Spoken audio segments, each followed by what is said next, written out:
मान गंगे तिरी एक गोंदावले सुंदर गाव, मान गंगे तिरी एक गोंदावले सुंदर गाव, सद्गुरु ब्रह्म चैतन्य दैवताचे नाव, सद्गुरु ब्रह्म चैतन्य दैवताचे नाव। सर्वांना सप्रेम श्रीराम समर्थ। समर्थ सद्गुरु श्री ब्रह्मचैतन्य गोंदवलेकर महाराज यांना अभिवादन करूयात आणि त्यांच्या आजच्या चरित्र कथा भागाला सुरुवात करूयात। जयाचा जनी जन्मनामार्थ झाला, जयाने सदा वासनामात केला, जयाच्या मुखी सर्वदा नाम कीर्ती, नमस्कार त्या ब्रह्मचैतन्य मूर्ती।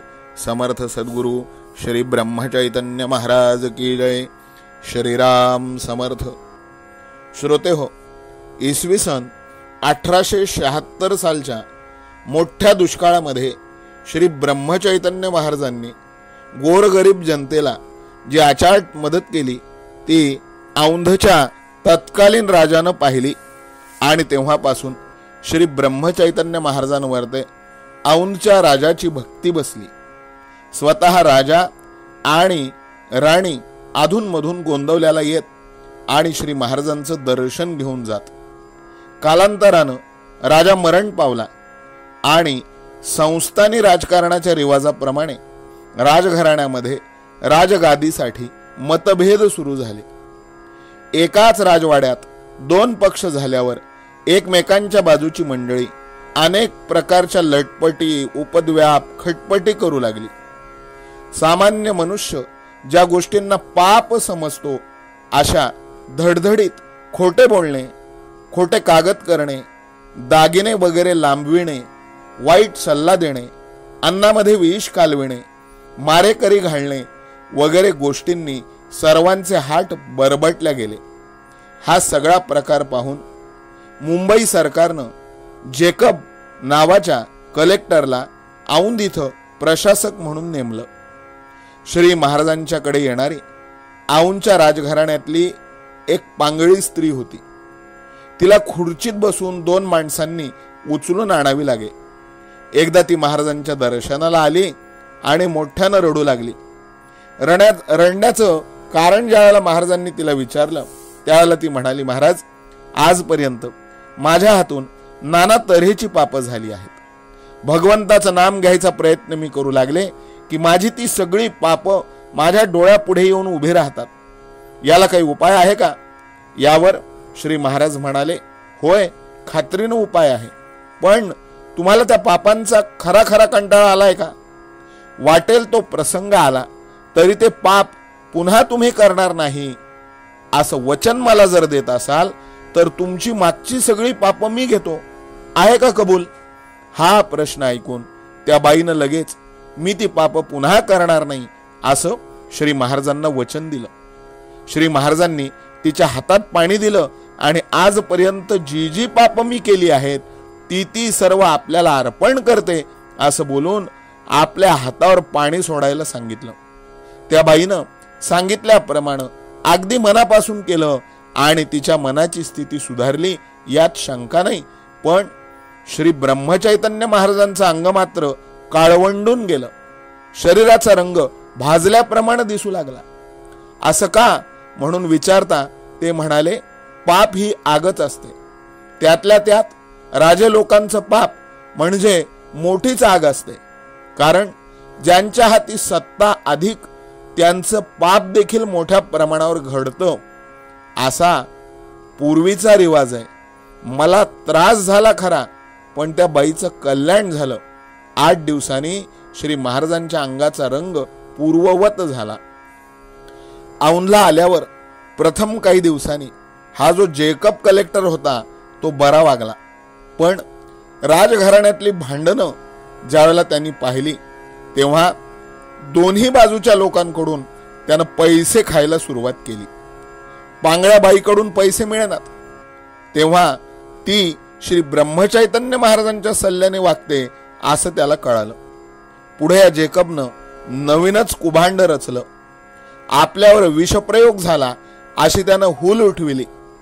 ज्या लोकांनी आपल्याला विष घालण्याचा प्रयत्न केला ते लोक श्री ब्रह्मचैतन्य महाराजांची आज्ञा पाळतात व प्रत्येक बाबतीत त्यांचा विचार घेऊन वागतात. म्हणून या विषप्रयोगामध्ये ब्रह्मचैतन्य महाराजांचा हात असला पाहिजे असा डाव त्यानं रचला आणि सातारा कोर्टाचं समन्स श्री ब्रह्मचैतन्य महाराजांना आलं. कोर्टामध्ये जाण्याची वेळ महाराजांवरती आली. त्याप्रमाणे श्री महाराजांना कोर्टाने बोलावलं. कोर्टाच्या तारखेला अजून बराच अवकाश होता. एक दिवस श्री ब्रह्मचैतन्य महाराजांनी गंमतच केली. औंधून जेकबचे 2 गुप्त पोलीस गोंदवल्याला आले आणि मंदिरामध्ये येऊन श्री ब्रह्मचैतन्य महाराजांच्या पाय पडले. ते दोघे जण गुप्त पोलीस आहेत ही गोष्ट कोणालाच माहिती नव्हती. ते पाया पडल्यावर श्री महाराज त्यांना म्हणाले, का हो, आता काय करायचं? माझ्यावर राजक्षोभ झाला आहे. अहो, मी काहीच गुन्हा केला नाही. मी आरोपातून सुटेन का हो? मला रात्रंदिवस चैन पडत नाही, अन्न गोड लागत नाही. पण शिंच माझं हे पोट गोल गरगरीत आहे, ते काही केल्या कमी होत नाही. आपण फार घाबरलो आहोत अशी बेमालूम बतावणी श्री ब्रह्मचैतन्य महाराजांनी केली. हे पाहून त्या दोघांच्या पैकी एक जण रात्री जेवण झाल्यावर जेकबकडे रवाना झाला. श्री महाराज म्हणाले, मी इथं मंदिरामध्ये राहिलो तर सरकार मला कदाचित धरून नेईल म्हणून मी लपून बसतो असं बोलून फक्त एका माणसाला बरोबर घेऊन गावापासून एका फरलांगाच्या अंतरावर असलेल्या आपल्या शेतावर महाराज गेले. तिथे एक लहान झोपडी होती. त्याच्यात दोघे जण निजले. सकाळी मंदिरातली सर्व मंडळी तिथं दर्शनाला आली. त्यामध्ये तो एक गुप्त पोलीस पण होता. तो नुसता नमस्कार करून निघून गेला. ज्या दिवशी कोर्टाची तारीख होती त्याच्या आधी 2 दिवस श्री महाराज सातारा इथं गेले. दादासाहेब करंदीकर हे त्यांचे वकील. केसच्या दिवशी सकाळी श्री महाराज दादासाहेबांकडे गेले आणि म्हणाले, दादा, केस नीट चालवा, मला यातून सोडवा बरं का. दादासाहेब मनात म्हणाले, अरेच्छा, हे तर खूप मोठे साधू आहेत आणि हे इतक्या साध्या केसला घाबरतात, हे असं कसं काय? दुपारी कोर्टात खटला चालू झाला. श्री महाराज इकडे लोकांना जेवायला घालण्यात गुंतले होते. श्री महाराज निर्दोष आहे असा जज्जाने निकाल दिला. दादासाहेबांना वाटलं की निकाल काय लागतो याची श्री महाराजांना काळजी आणि कुतूहल असेल. पण त्यांची ही तऱ्हा पाहिल्यावर दादासाहेब मनातल्या मनात समजले. दुसऱ्या दिवशी सकाळी ते मुद्दाम श्री ब्रह्मचैतन्य महाराजांकडे गेले. तेव्हा ते म्हणाले, दादा, तू फार मोठं काम केलंस. यावर दादा बोलले, महाराज, आपल्या बाहेरच्या वागण्यावरून आपल्या मनात काय चाललंय हे समजणं कठीण आहे. श्री महाराजांनी उत्तर दिलं, दादा, तुम्ही वकील आहात आणि मी सुद्धा वकिलाप्रमाणेच वागतो. आपल्या आशिलाचा खटला स्वतःचाच आहे असं तात्पुरतं समजून वकील कोर्टात भांडतो. पण खटल्याचा निकाल कसाही लागला तरी त्याचं सुखदुःख तो मानित नाही. वरून मात्र आशिलाजवळ दुःख दाखवितो. मी सुद्धा अगदी तसाच व्यवहार करतो. प्रारब्धाच्या गतीनं देहाला जी सुखदुःख भोगावी लागतात त्यात असल्यासारखं दिसावं पण खरं मात्र नसावं. व्यवहार सत्य मानणाऱ्या लोकात वावरायचं असेल तर बाहेरून त्यांच्यासारखं वागणं जरूर आहे. असं वागत असताना आपलं आणि भगवंताचं अनुसंधान चुकून दिलं की व्यवहार हा एक खेळ बनतो. कधी हार तर कधी जीत. पण आपण खेळात हारलो काय आणि जिंकलो काय? खऱ्या जीवनाच्या दृष्टीनं दोन्ही सारखंच. तरी खेळ खेळताना मात्र तो जिंकण्याचाच चांगला प्रयत्न करावा. भगवंताचं नाम घेतलं की ही युक्ती आपोआप साधते. म्हणून रात्रंदिवस माझ्या माणसांना मी सांगतो की वाटेल ते झालं तरी भगवंताचं नाम सोडू नका. नामानं चित्त आराम पावतं. श्री ब्रह्मचैतन्य महाराज आणि साक्षात प्रभू श्रीरामचंद्र यांचं अनुसंधान अखंड होतं. महाराजांवर ते कोणतंही संकट आलं तरी त्या संकटातून कसा मार्ग काढायचा याची सद्बुद्धी प्रत्यक्ष रामराय श्री ब्रह्मचैतन्य महाराजांना देत असायचा. आज श्री ब्रह्मचैतन्य महाराजांच्या चरित्र भागाचा 109वा भाग आपण रामनवमीच्या दिवशी महाराजांच्या पायावर ते वाहतो आहोत. अगदी सद्भावनेनं या चरित्राला आपण सुरुवात केली आणि बरोबर 108 भाग रामनवमीच्या दिवसापर्यंत श्री महाराजांच्या पायावर ते वाहिल्या गेले. जणू काही ही 108 रामनामाची मालाच आपण महाराजांच्या गळ्यात रामनवमीच्या पूर्वसंध्येला घातली आणि आजचा हा 109वा भाग श्री महाराजांनी सुफळ संपूर्ण करून घेतला. महाराजांच्या चरित्रातले असे कितीतरी भाग आपल्याला पाहायचेत आणि त्यांच्या चरित्रातून बोध घ्यायचा आहे. तुम्हाला आजचा हा भाग नक्कीच आवडला असेल.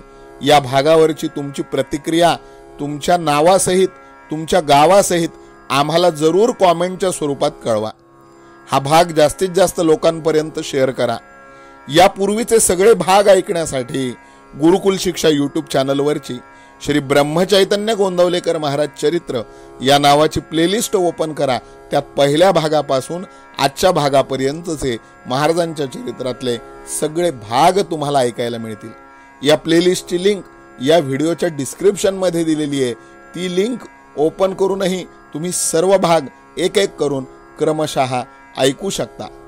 या पुढच्या भागांचं नोटिफिकेशन तुमच्या मोबाईलवर आपोआप येण्याकरता तुम्ही आमचं गुरुकुल शिक्षा यूट्यूब चॅनल सबस्क्राईब करा, बेल बटन दाबा, ऑल हा पर्याय निवडा, म्हणजे यानंतर येणाऱ्या भागांचं नोटिफिकेशन तुम्हाला जरूर प्राप्त होईल. आजचा हा भाग महाराजांच्या पायावर ते वाहूयात. उद्या पुन्हा दुपारी बरोबर 11 वाजता यानंतरचा भाग आपल्या यूट्यूब चॅनलवरून प्रसारित केला जाईल. तोपर्यंत सर्वांना सप्रेम श्रीराम समर्थ. समर्थ सद्गुरु श्री ब्रह्मचैतन्य महाराज की जय. जानकी जीवन स्मरण जय जय राम. सीताकांत स्मरण जय जय राम. श्रीराम जय राम जय जय राम. श्रीराम समर्थ.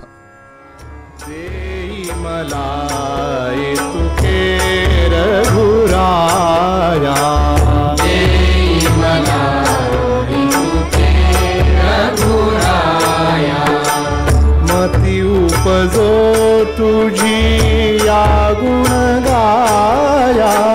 मती उपजो तुझी या गुण गाया.